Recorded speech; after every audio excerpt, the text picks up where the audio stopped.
So hello and welcome. It's time for another update here on board Independence, and it's the last time I'm going to be on board the boat this year because I'm filming this currently on the 17th of December, and it's a Sunday. It's a gloomy day where quite a lot of wind and rain and so on and so forth, but there also has been some things going on board the boat. Now, the majority of this I filmed on my iPhone, so I'm doing this on my proper camera at the moment, so I'm going to try and interweave with some of the footage that we caught yesterday when Carl from CP Fuel Polishing came and did what he does best with my fuel tanks. Now, there's some good news, there's some bad news. As I say, that film will sort of show you as it happened, and I've had a chance to sort of reflect on things and think things over, and now I have a new plan of action. So let's just talk about the fuel situation. So when I bought the boat, it came with full tanks of fuel. Quite rare, so I'm led to believe, when one buys a boat. Usually the owner wishing to sell the boat, much the same with a car, will enjoy the boat for a period of time while it's on the market, and not bother to fill the tanks up. Why do that? Just use it, and when the new owner comes along, well, there you go, it's almost empty, fill it up yourself. But in my instance, they came brimmed. So some people had said this was a good thing because it would mean there was less risk of condensation in the tank, less condensation, less water, less chance of diesel bug, blah blah blah. But I wanted to have peace of mind because I didn't know what state that fuel was in. Was it good, bad, poor? Who knows? Having started the engines and let them run up, I noticed that prior to and after starting, the fuel water separator, the Raycor fuel bowl, the clear bowl you can see through, had got sediment in it and it had got cloudy. So I thought, absolutely definitely I need to have this dealt with. Now, guy on the YBW forum recommended CP fuel polishing. Now, I don't think he's personally used them before. He kind of said, if I was in your position, I'd be wanting to use someone like CP fuel polishing. And I looked them up and thought, well, you're in the southwest, why not use them? And that's how this sort of happened, and I got in touch with him and blah blah blah blah blah. So he comes along yesterday, and he's a marine engineer plus, you know, does fuel. Seems, let's face it, what's more difficult and to earn your bread in sort of engine bays with spanners and messing around with grease and all that, or dealing with fuel? It's easier with fuel. So, you know, that's where he's branched off to. Been doing it a number of years. Really nice chap, very knowledgeable, because he's not just got that, oh, I've bought this kit and I'm doing fuel cleaning now. It's, I've got a marine engineering background, so I know these other things as well. So he was very good. He put all these dust mats down everywhere and got his equipment in and blah-da-da-dee-doo, and off we went. And straight away he was impressed with the quality of the fuel that was coming out of the tank. It was clean, there was no water in it. And there was the odd bit of, you know, crud as he sort of used these hose in the bottom of the tank to sort of scrape and bang and wallop and suck up any crud that might be on the bottom. Now, he was using a sort of 1.5 inch diameter hose with a very powerful pump. So what it's basically doing, short of removing a tank or cutting massive holes in the side of a tank to actually physically get in the tank to clean it, this is as good as you can get in situ kind of thing. And how it works is he's sucking fuel out of the tank, it's going through several filters, and then it's being returned back to the tank under high pressure. So whilst you've got a high pressure injection of fuel in the tank, that's helping to stir up stuff constantly, whilst you're sucking that stirred up fuel, that contaminated fuel, from the bottom of the tank, mid-range to the tank. You know, you're basically constantly moving around and getting that fuel. And so over a period of hours, that fuel will have gone through several filters several times over and will be completely clear of any contamination, as best as you can with sort of, you know, 5 micron filter. So this is the setup we've got going on today with Cole from CP Fuel Polishing, and we're blasting in fuel, and we're sucking out fuel through this huge filter, and inside we've gained access to the port side fuel tank through the floor. Really lovely access. This side, obviously all of this unit is here, so we can't get in there, so we're going to have to go in through the top first try, otherwise we'll have to dismantle this unit. Good news is that despite there being quite a bit of crud to begin, it was very tar-like, very thick, sticky, horrible stuff, but after that initial bit off the bottom of the tank, it's been pretty clean, no water. The tanks were absolutely brimmed full, and as you can see, the fuel is a lovely red colour. So I really would recommend this, because obviously this is filtering the fuel that's going back in the tank, so I know that the tanks are not going to have any water in them. It hasn't got any diesel bug. That was plain and obvious to start off with. So a little bit of sediment in the bottom, which was, as I said, quite sticky. It wasn't very much. It wasn't sort of gungy or anything like this, but the pump sucked it up, blocked the pre-filter. He unclogged the pre-filter, which is like a fine wire mesh. It wasn't the main filter here, and you know, we had to look at what had come out. But I was expecting there'd be, you know, big chunks of horrible stuff being sucked out. As that fuel's gushing in there, obviously it's really stirring up everything in the tank and aerating it, and then that one there, you can see, is sucking up from the bottom of the tank. And then what we've been doing is, you know, lifting it up, get to the mid-range, and then back down again and banging around in the tank. It's not absolutely obviously perfect. You're not going to have a pristine tank, because you can't, and unless you cut holes in it and remove baffles in the tank, you're not going to be able to get that amazing sort of clean. But we've all agreed that the fuel is in very good condition, and the fact that the tanks are absolutely brimmed full helps. No condensation, no water.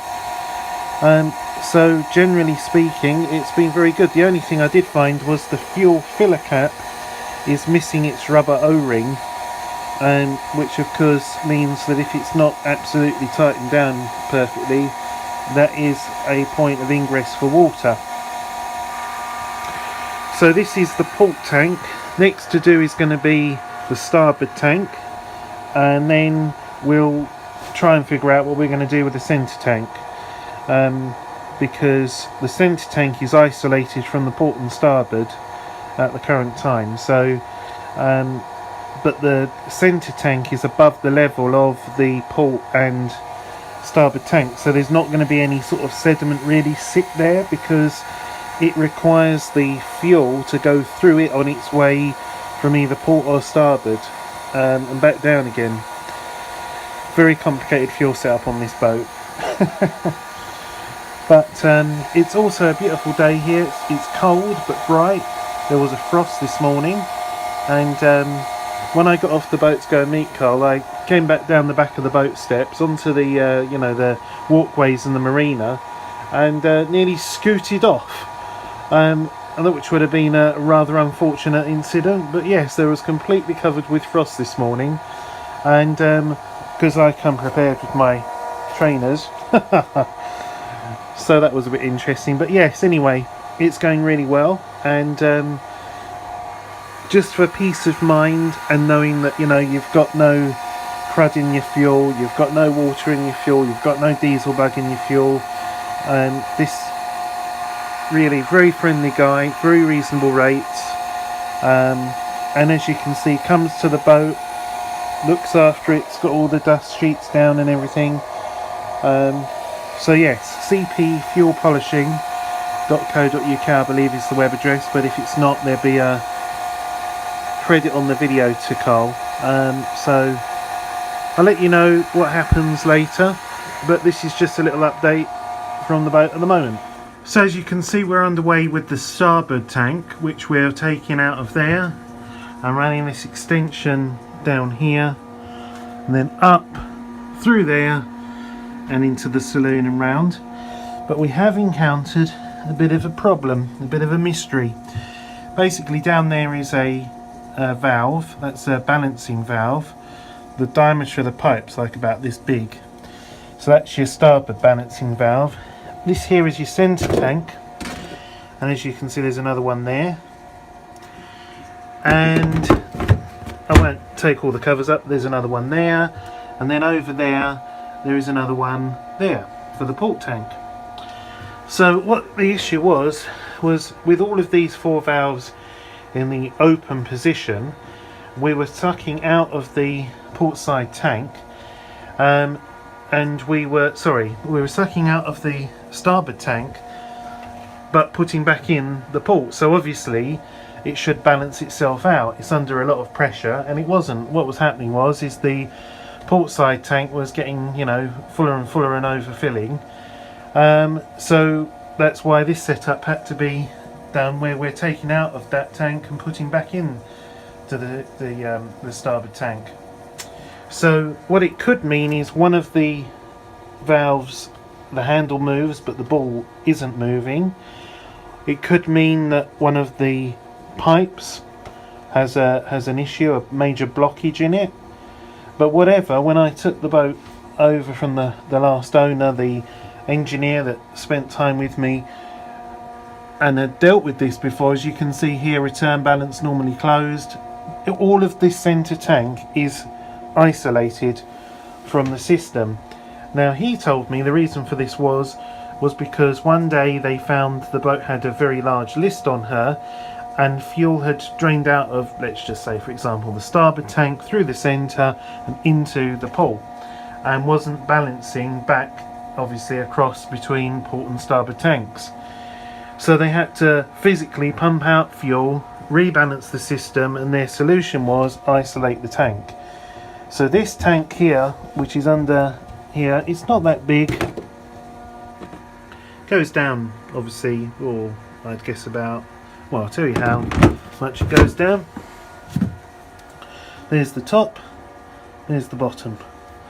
So it is not a large tank by any means, but what it might primarily feed, we're none too certain because of the complexities of this.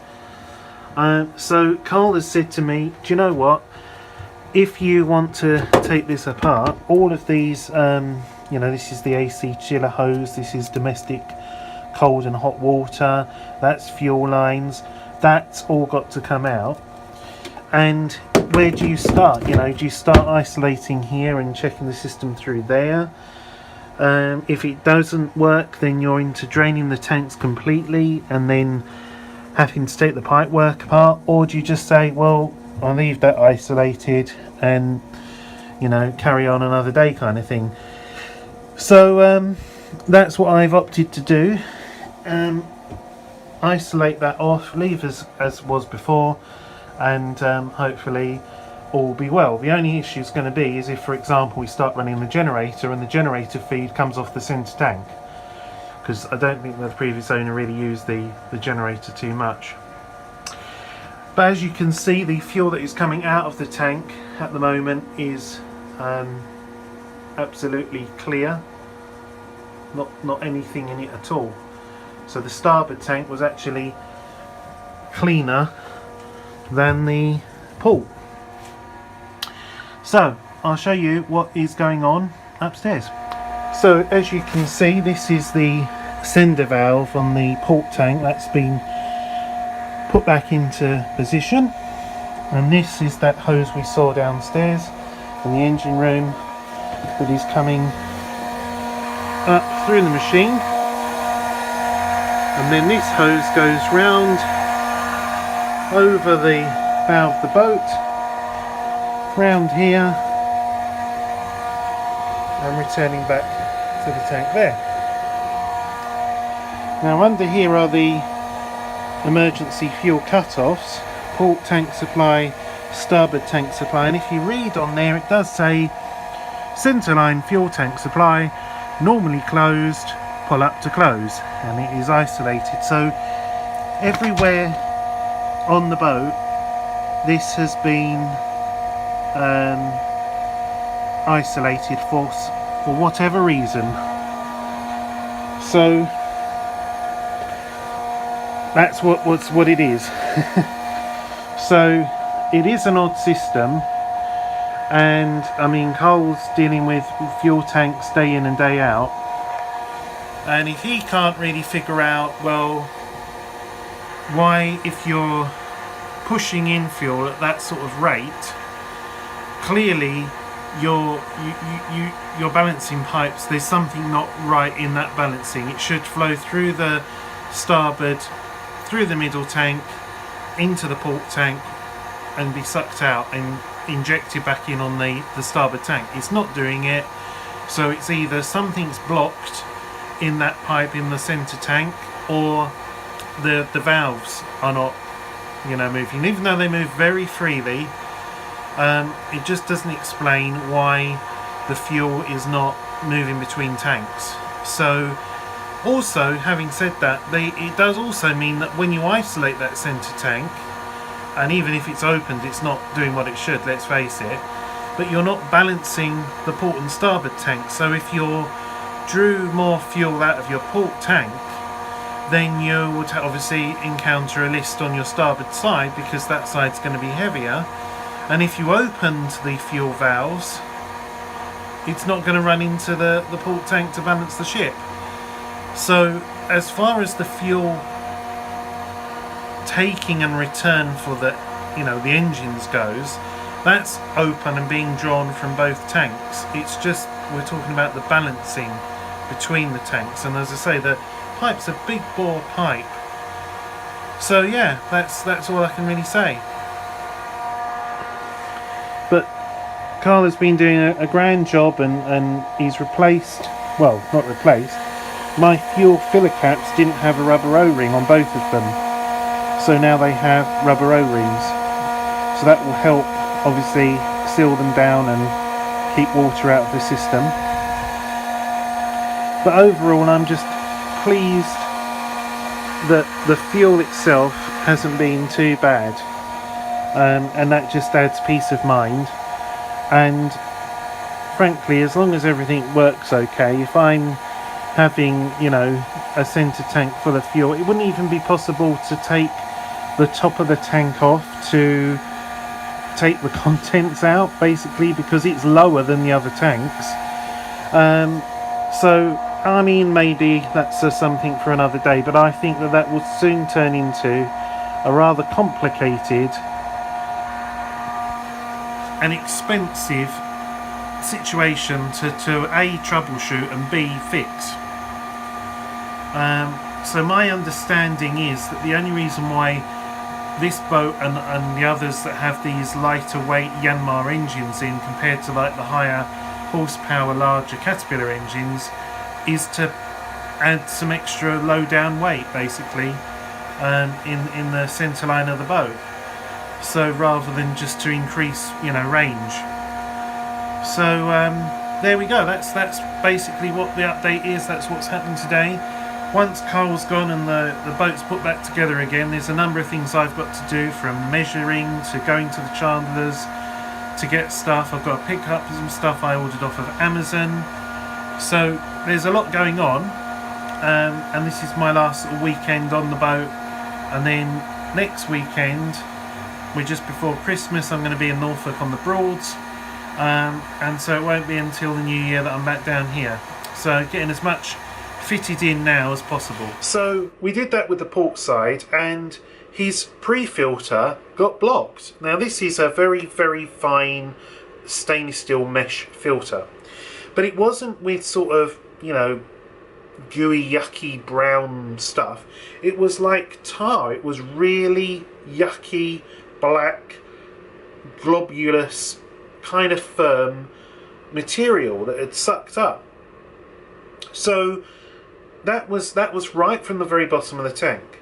Now my fuel pickup's above that, and he said, the thing is, really, Rob, the fuel you've got, there's nothing really wrong with it, okay? But even when you're at sea and you're moving around like this stuff, this that he'd sucked up, that's not going to just like float around and get sucked up a fuel pipe. This is like, you know, some horrible stuff at the bottom of the tank. So it's better that it's in my equipment and not in the bottom of your tank, kind of thing. Now, this is where the problems began, because we were dealing with our portside tank, which has a handy access panel. You take away, in my case, the sofa here, which I know you can't quite see, but it's just there, and you lift up the floor, and underneath the floor is a hatch, and it gives you direct access to the top of the fuel tank, the sender unit, and all of the rest of it, which is really handy. So I suppose in a way you could remove the flooring and go down, cut the top of the fuel tank off and get a very small person, like a jockey, down, or a child, they'd do as well, your child labour, in the tank with a scrubbing brush and clean it out that way. Unfortunately, on my starboard side here, I have the frankly useless entertainment cabinet.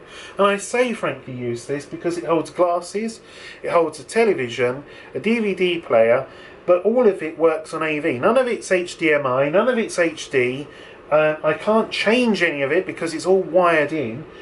And as he said, when we went to take the back of this shelving unit off, it's not just screwed in, you've got to remove the damn thing. So it was like, well, I'm going to think about getting rid of this anyway, but it stopped us getting to the hatch above the starboard fuel tank. So what he said, what we'll do, we'll put fuel in the pool through the fuel filler clap on the deck. I know I'm going on, I know this is technical, but bear with me, some of you like this stuff. And we'll have a hose that's taking the fuel out of the tank on the starboard side. So in the engine room, you'll see in the video of this what I'm talking about with the baffles, where he's taken the sender unit off of the starboard tank. He's got his suction equipment down in the starboard tank. We're drawing fuel under the flooring over here, out the hatch that we could get to on the port side, out into his equipment, into the fuel filler cap on the port side. We've opened all our balancing ports because on this boat, for some reason, we have an isolated centre fuel tank. Everywhere I go, it says stuff like do not use and keep normally closed and everything else. When I bought the boat, Nick from All Boat Services, who is the director of the company that used to look after the boat under the previous owner, and I have to say, I did approach Nick to have many thousands of pounds of work done for, you know, upgrades to navigation, electronics and everything else. Very keen, very interested, and I'm afraid they've gone silent. So I'm moving over to Mountbatten Boathouse, and we've scrubbed off the navigation electronics upgrades for the time being. So that, we just haven't got time before we're going to move the boat. But more on that in a moment. So anyway, Nick told me that under the previous owner, he'd come down one day and there was a terrible list on the boat. And they couldn't figure out what on earth was causing it. And then they found out that fuel had siphoned from, let's just say, the port tank, the starboard tank, through the centre tank and over to the port tank. The port tank had filled up, the starboard tank had run down, and the boat had developed a list. So what they did was they pumped the fuel mechanically with a pump from one tank to the other tank, got the boat all nice and balanced off, closed all the fuel taps, closed all the balancing pipes, and went, there you go, job's a good one. Boat has no list. There's a problem if you haven't already guessed this. If you have no way to balance your port and starboard tanks, if you're just going on short trips and you're, say, let's just pretend you're using, say, 300 litres and it just comes out of your port side tank. Or maybe it's set up in a way that your port engine draws from your port tank and your starboard engine draws from your starboard tank. But whatever way you do it, when you refill, you either have to refill a bit on the port side and then refill a bit on the starboard side just to balance the system. That becomes a real issue if you're going on a very long, several hundred mile, journey, and you're going to be using hundreds of litres of fuel at different rates from different tanks. You're going to develop a situation where the boat becomes unbalanced and you can't balance the fuel back because you haven't got a pump to physically pump the fuel from tank to tank, and you shouldn't have to do that anyway. And you shouldn't have to go to a fuel dock and go, right, someone on the deckhead, you know, looking at the boat going, yep, okay, right, that's enough in the port tank, yep, she's listing over to this side, let's put a bit in here. All right, anyway, you know, you don't have to do that. So, what's the problem? Well, we don't know. Cole from CP Fuel Polishing is saying it's two things. I agree with him. It could be that one of the 4 valves that open from the tanks, so you go from starboard, there's a valve at the bottom of the tank, pipe comes out the tank, goes to the centre fuel tank, there's another valve, goes in the centre fuel tank, comes out the centre fuel tank, another valve, and goes over to the port tank, another valve. There's 4 separate valves. One or more of these valves could basically have been broken. Handle moves, but the ball inside is not moving. I don't think that is what's happened. Do you know what I think's happened? I think that this horrible black tarry crud, which was only on the very bottom of the tanks, and because the valve balancing comes from the very bottom of the tanks, where we couldn't get the hose, the suction hose, into that corner of the tank because of a baffle was in the way, I think that has clogged up the fuel balancing pipe and probably means that the centre fuel tank's fuel is in a terrible state. Cole couldn't get the top of the fuel tank, the centre fuel tank, off for 2 main reasons.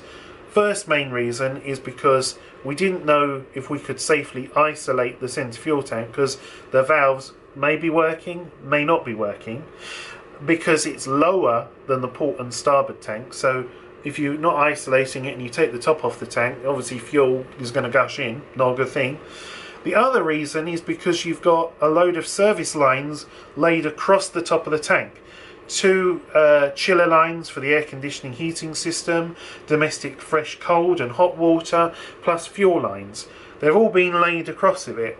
Don't blame the boat builders, but it does mean in this situation getting access to that tank suddenly becomes almost impossible.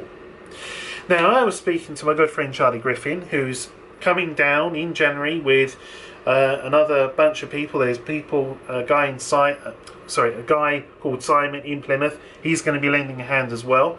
And I've collectively called this Crew Indie. And we're going to get on with a load of maintenance and jobs. Generally, there's about 35 odd different jobs to deal with. One of them was not going to be worrying about the fuel system, but now it is, because this needs to be sorted out, obviously, before the 1st of February when we're due to make our passage up to Great Yarmouth. Now, it was going to be Lowestoft, we're now going to Great Yarmouth because the boat is not going to be berthed on the River Waveney, it's going to be berthed in Brundall on the River Yare. So what this means is that I'm now going to have to call first thing Monday morning Mountbatten Boathouse and see if, which are just across the out of Sutton Lock and straight across, and that's where they're based, incidentally almost next door to all boat services, and say, can you be my saviour? You already agreed that you're going to come and look at the generator servicing, provide spares for the engines, etc. for our passage, but we need a couple of 1,000 litres of diesel transferred off the boat and these new valves and balancing pipes done. I think they're probably going to say, Christ, that's a bloody big job, but that's quite a lot of labour actually, that's quite a lot of money. Yeah, maybe we can fit you in as well. We will see, because if that can't happen, I don't know what I'm going to do. So basically where it lies at the moment is I need to find out, I need to drain the fuel out of the tanks, because I cannot possibly take the balancing pipe away without draining the fuel, and it would be a braver man than me that wants to trust a unknown valve and hope that it's off and working before removing a pipe to see if it's off and there is any crud in that pipe. Because if it isn't working and you've taken off almost 3-inch diameter pipe, and you have then diesel rushing out with gravity behind it, not a good situation to be in. So we have to play safe. It's not just water, it is fuel. There is an environmental hazard here, and so that's why I need a professional to come in and take the fuel off of the boat and look at this. I'm sure it's going to be a situation where if I throw enough money at it, it will go away. So that's the fuel update. let's talk about some other things now. So, I've just realised that I look a bit like Ian Hislop. How many chins would you like, sir? But if you can ignore that for the time being, and you join me at the table. There's a guy on the YBW forum. His name's Ashley. I hope he doesn't mind me saying this. That's not his username or anything. But he sends me private messages, and he has been of extreme help. Also helps at spending my money. He's one of those guys. But he's given me a lot of sort of tips and advice on, you know, look for this, and what about this, and have you tried that, and da-da-dee-dee-doo. And he's also helped in other areas, like with electrics. So let's talk about electrics. Basically, this boat here, right now, I've got 2 fan heaters running. They're ceramic fan heaters, and I've got them on the low setting, which is 750 watts. I could have one on high, but I have 2 on low in different parts of the boat, and they don't consume much more power than having just one on high. And it evenly heats the whole boat through. So that comes through, obviously, from the shore power, and it's a 32 amp cable and connector and shore supply here. Now, where I'm going to berth the boat in Norfolk, they only have 16 amp power supply, and where we're going to be stopping at different marinas, such as Weymouth, Brighton, etc. along the way, they might have 32 amp power supplies, they might not. But at the moment, if they didn't, I have no way, therefore, of connecting the boat to the shore power supply. So it comes with I think it's an American, it's a big beefy circular connector, stainless steel, and you screw it on with an incredibly beefy cable that comes out of it. And this chap has given me the link to a very reasonably priced converter cable that you plug your big 32 amp connector in from the boat to, and then from there you plug a normal 16 amp cable into. So it means that come what may, you're alright. And because you're starting out with 32 amp cable, you're not going to run the risk of, you know, where some people sort of have 16 amp supply trying to plug into a 32 amp fuse, which is over fused for you know what they're doing. So we don't have to worry about that. And then he also said to me, he said, your coolers, after coolers, intercoolers, turbo coolers, they are on the engines, and they have got hot at some stage because you can see the paintwork has gone less than white. It's gone that sort of yellowy white colour. Now, also, Nick from All Boat Services had told me that yes, the engines were running hot at some stage, and what they did was, it wasn't barnacle buster, but it's one of those type of chemical descalers that will run in a circuit round the engine, and all this crud came out and the problem went away. But I've got this, and this is a infrared thermometer, so I can tell you that at the present time it's 18.7 degrees inside, and there is the beam. Don't worry, it's not hurting your eyes. You're watching this on the television or YouTube. The camera is at 21.8 degrees. So it's a really handy, it wasn't very much money, came from Amazon, that was great.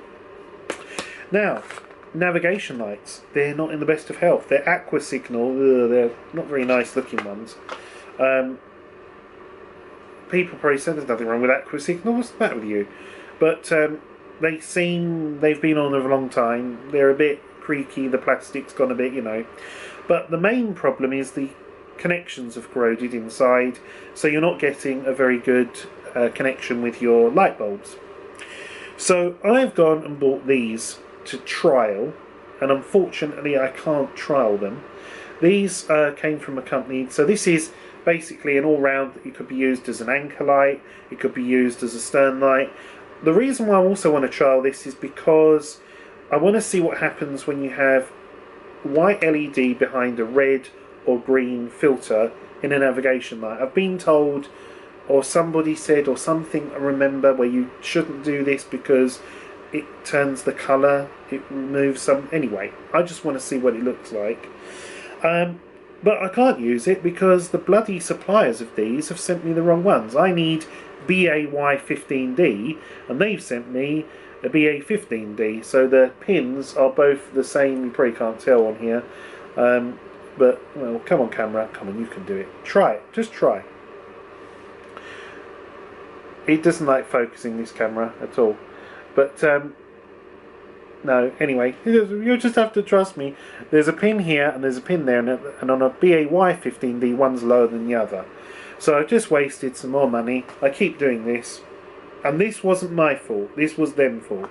What was my fault was ordering 3 thermostatic sockets, but buying ones for humidity settings.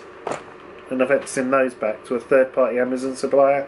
Not good, because then you've got to pay postage and all the rest of it. This thing here is a barometer, and I didn't buy this. This barometer is all solid teak and brass, and this was my dad's, and he never used it. It was in a box, and I brought it on the boat. So this is a kind of, you know, something that was going to be used on Broad Ambition because it's obviously teak and brass and boaty. This boat does have a barometer at the moment. They both read different things, like remarkably different. I'll show you in a second. And I still haven't been online because I need to get the rough pressure thing. Now my iPhone has, I don't know why I'm looking over there, it's my Android phone, but anyway, has a pressure sensor in it, so it will tell you millibars, and then you can adjust on the screw on the back to the local pressure, and then it will read correctly. So either this or that pointing up there, there's another barometer. One of them's wrong, basically. But that would be nice to put somewhere. I don't just want to use a normal screw. What I'd like to do is, if I could find, is a tiny sort of knob that you would normally have on a little drawer or something in brass, just to fill that circumference of that hole rather than just a screw. But yes, it has to be hung like that. So that's nice. So I'll show you around the other areas, and I'll talk to you about my continuing war with seagulls. So I hope that the air coming out of these fan heaters isn't too bad. I have to put the on a book because of the safety cutout. The pile of the rug is so deep it doesn't depress it. So this is my boat's thermometer, not thermometer, barometer, and as you can see, it says that it's well, it's about 28 millibars. It's rain, and as you can see, it's rain. Come over here to my new one here, and it's telling me that it's about well, you can see for yourself. I'm just trying to read where we're apparently rising, and it's looking favourable, settled, fine and dry. So clearly it's not settled, fine and dry, and the pressure's not rising, so I think it's that one that's wrong. Now unfortunately this here clock, which would have probably cost quite a lot of money, has one of those normal, you know, clock mechanisms. Doesn't work. Not just the battery, it just doesn't work. So what I'm going to try and do is buy one of these and get this clock going again, because they do match, and with a bit of brasso to, you know, bring them up to shine, they should, you know, be really nice. Got to buy a new stereo because this one works, but you can't change the volume. If you turn the volume down, it goes up. If you turn the volume up, it goes up. It's just up, up, up, up. Moving over to the helm, you can see I'm trying to learn about the Shipmate RS8400 DCS VHF radio, which is just so, excuse my language, fucking complicated, because you've got all of these things on the handset, plus up here, and like having the up, left, down, right arrows, why they couldn't just, you know, it seems so completely complicated on how to do something simple, like just for example turning the volume up and down, or selecting a channel to be scanned, you know, a set of channels that, you know, you might want to scan sort of 16, 14 and 12. On most handsets, you know, like these for example, I've got two handheld VHF handsets.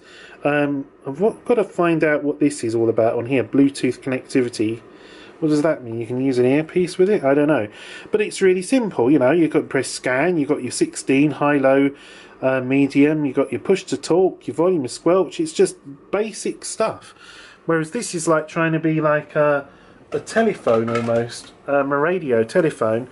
And it's a bit too like up high up there. You know, we're not a commercial ship. We don't really need all of this. So what would be nice is just up here a normal VHF radio with some nice AIS, because we haven't got AIS. What else have we got to talk about over on the helm? There was something else. Oh yes, the previous owner. Oh Jesus. He loved his Velcro, but he couldn't even get furry and furry. It was hook and fur. And this was what was used in so many places to stick up things. Like we've got it here, you can see here's one I haven't touched, and I'm not going to touch because I'll show you what happened when I touched the other one. So instead of just sticking it on, it's velcroed on. Okay, so you think, well, that's handy, Rob. I mean, you've got to really...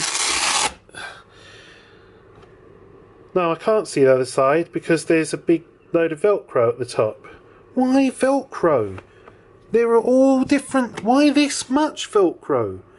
You know, bit of blue tack maybe? I don't know. So this one I pulled off, and look what it did.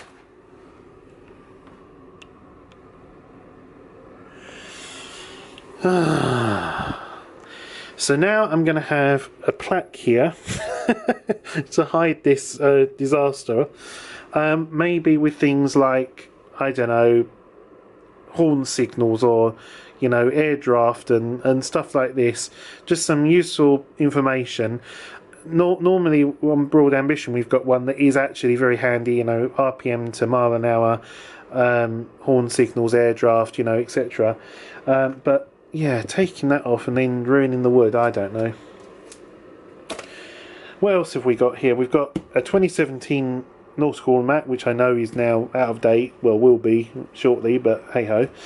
I've got a nice Bluetooth keyboard, as you can see. I've talked about this in another video that, you know, I'm not sure that was done on my iPhone. I'm doing a proper video for you. This is my new iPad Pro case, which is lovely. But the real boon is this thing here. This was like £8 off of Amazon. It's solid aluminium, and you can see that is stuck, but that isn't a sticker. And the camera's not focusing, is it? But yeah, that is not a sticker. That is actually just a non-slip pad. These are non-slip pads, and it can do all of this. Okay, and it's in the style of like an iMac, you know, yeah, whatever, China. But what you do is you put your device in the thing there, and I don't know why that's sorry, I'm sorry, I know it's not as professional as it could be. So where's my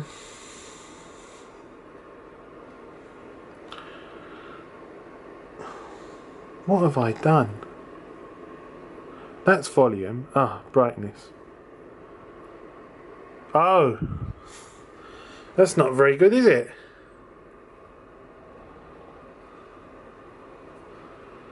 Come on, Apple. Something's not right here.